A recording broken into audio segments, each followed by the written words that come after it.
Hey everybody, it's Eddie from Tokyo. This is your cryptocurrency update from Japan. We're going to look at this ROC10 technology conference and one of the presentations that just came to light on the 25th of December. This conference actually took place on November 9th, and it did so in their big new building that they opened up just after, I think it was 2016 that it actually opened in the Tamagawa Riverside, very nice part of Tokyo. And it also was then shown in their satellite offices. They have ROC10 is kind of the Amazon of Japan. If I were to tell you why they give that comparison, it's because Mikitani-san here, who is really a maverick, not only in the retail space for online sales, but also within cryptocurrency. He gathers a lot of the merchants and puts them under one roof, and that roof is ROC10. That's why many people call it the Amazon of Japan. So he invited many speakers, and one of the speakers was David Javons. He is the CEO of CipherTrace. And when he gave his presentation, it was at 2:40 in the afternoon till about 3:20, and he made some really big claims, and one of them was that Ripple's XRP is being adopted by almost every Japanese bank. And actually, the word adoption was not used. So here we go again with online medias not reporting the stories correctly. It was when I was on my bicycle last night, coming home from I took a 3-week contract, and I have to work about 2 hours a day to fulfill that contract. And I was freezing here last night in Tokyo, and I was all bundled up, going home on my bike, listening to Tony on the channel Thinking Crypto. And I heard this story, and I said to myself, something is just not right with this story, because if we read back on September 4th, SBI led a recent 21 million round of funding for Elliptic, and that is a competitor to CipherTrace. And I thought to myself, well, I don't know if this particular CEO really knows what's going on with the Japanese banks, because Mr. Kitao of SBI is truly the driving force behind the banks using XRP here. And I thought, why would a competitor of Elliptic know something that just didn't? Yeah, I immediately said to myself, this guy isn't close to the banks in Japan. And I had planned to go out on a limb with my opinion on his statement. And it turns out that, I just didn't really have to go out on a limb, and you'll see why. So ROC10 was partnering with CipherTrace in May, and this I also remembered, and I said, I don't know, I just don't think he's as close to the Japanese banks, the banking system, as, of course, Mr. Kitao is. And you have to understand, and I have not really expounded on this, but there was an article in the Japanese media for FinTech Journal. There's a lack of love between SBI and ROC10. So this recent article, I did bring out the article, but I didn't highlight that portion of this from December 16th. Well, because it didn't tie into what I was trying to make a point about on that particular day. But it is true that Mr. Kitao, not only in this interview, but on many occasions, he doesn't hide his feelings about ROC10. And let me just show you what he says about ROC10 in this particular article. He says that we, the SBI Group, have been fighting in the ROC10 and financial fields and are proud to have never lost. I am confident that I will not lose in the future, but I am thinking of winning more definitely. So it's putting it mildly that, yeah, there's a huge competition between Mikitani-san and Mr. Kitao. And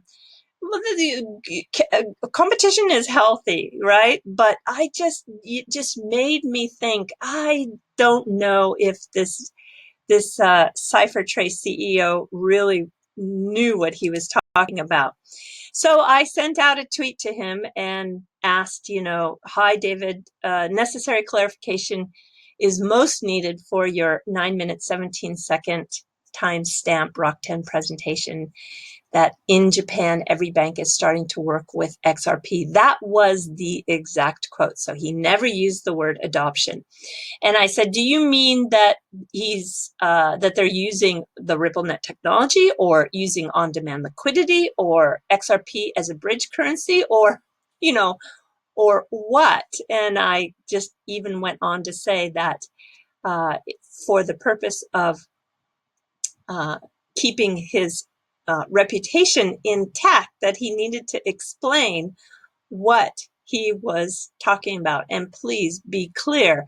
Well, I just found that he did make a comment to another person on Twitter, and he says that this remark I made at the Japanese conference in Tokyo and refers to Japanese banks working with, and yes, that's what he said, means experimenting, evaluating, testing, or deploying. I did not say adopt. He says, view the video. My comments reflect the Ripple offerings, not just XRP. So he now has learned he has to be most careful with his verbiage in regards to the XRP community, because we always nail it down to a preciseness that is very unforgiving. And so now he knows. But, I want to show you, he had two very, very interesting slides in his presentation. One of them is talking about the stage of the anti-money laundering regulation by region. Orange being not regulated, yellow is in progress, green is regulated. And you can see here, if I can make this a little larger, you can see that the least regulated is in the EU and the most regulated is Japan, including privacy coins. And then that second slide, which is quite interesting, is the global cryptocurrency AML timeline. And this is about the enforced compliance. Let me make this a little larger. You can see that it comes pretty much overall 100% by January 2021, with the majority of it being completed in July 2020. But Japan is already 100% enforced by compliance. So this is just interesting, I think, much more than the statement that he gave. And talking about regulation, well, the FSA, this is breaking today in Japan, there will be no cryptocurrency ETF in Japan. It's not possible to originate or sell them. Now, there is a tiny little bit of a caveat, and maybe there is a possibility that sales to institutional investors will be appropriate in the future. So they have left that tiny opening. All right, and what does it mean? Is it bad or is it good? Well, according to Fidelity, there are drawbacks to ETFs. First, not all ETFs are alike. So there's really three problems, and it's not really for the necessarily the asset that they have turned into an electronic traded fund, but there are hidden commissions, taxes, and it's difficult to navigate those for the investor. The spreads also between bid and ask are sometimes very high, and there is a complexity of settlement dates. So it is just not straightforward, and I think the FSA here in Japan feels that in terms of protecting the investor, they are doing a thumbs down to ETFs.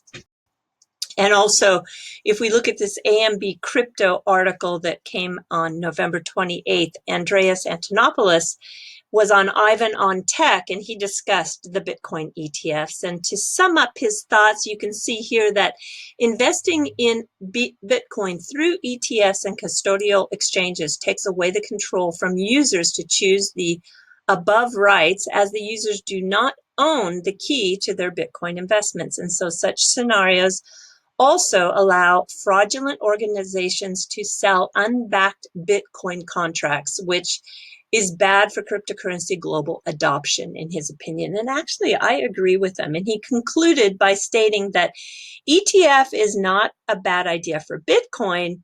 It's a bad idea for people who buy the ETF. So that is Andreas Antonopoulos's opinion. And yeah, I think I do agree with him.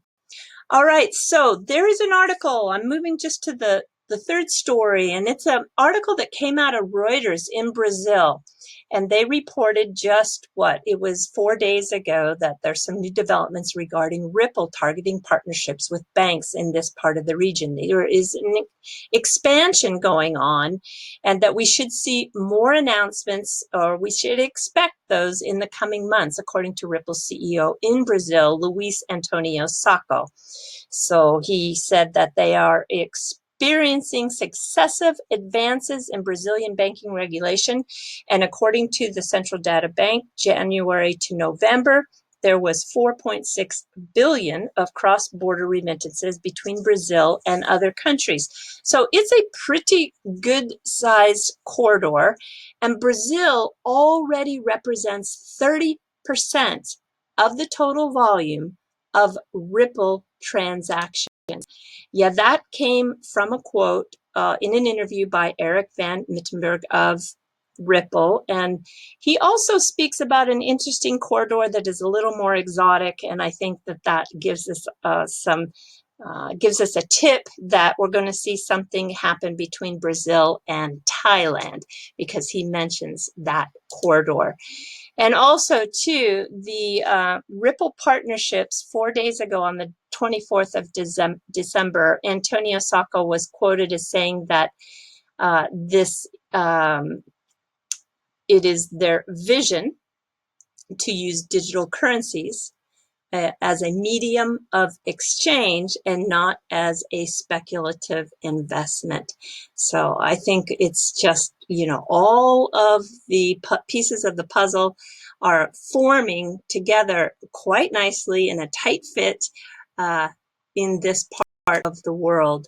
And if we look back in October, we can see that Bitso planned, and now they have done so, to expand their operations in Brazil and Argentina. And that is after an investment that was led by Ripple.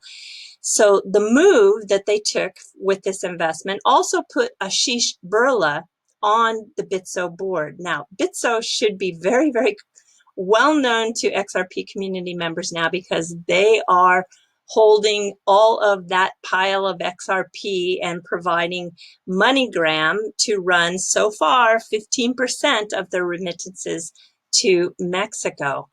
And in a Fortune magazine, you can see the quote that just came out a couple of days ago that Brad Garlinghouse talked about. There are significant volumes with XRP to facilitate transfers of Australian dollars and Philippine pesos as well, and that the company is testing transfers of the Brazilian real. So I think you're going to see this announcement come very soon.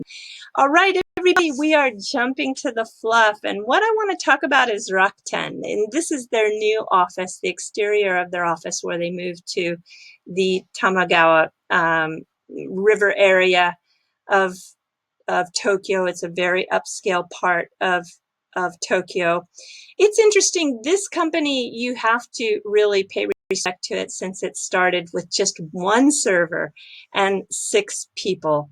And they did so in a very non-traditional Japanese way, actually, because every month people would change their seat positions, and they had these Saturday morning meetings. They really worked with whiteboards. And now in this new building, they have a spa. they have a medical clinic, they have a laundry, they have a store, they have a salon, they have a daycare center, so everyone who works there can bring their children to the office.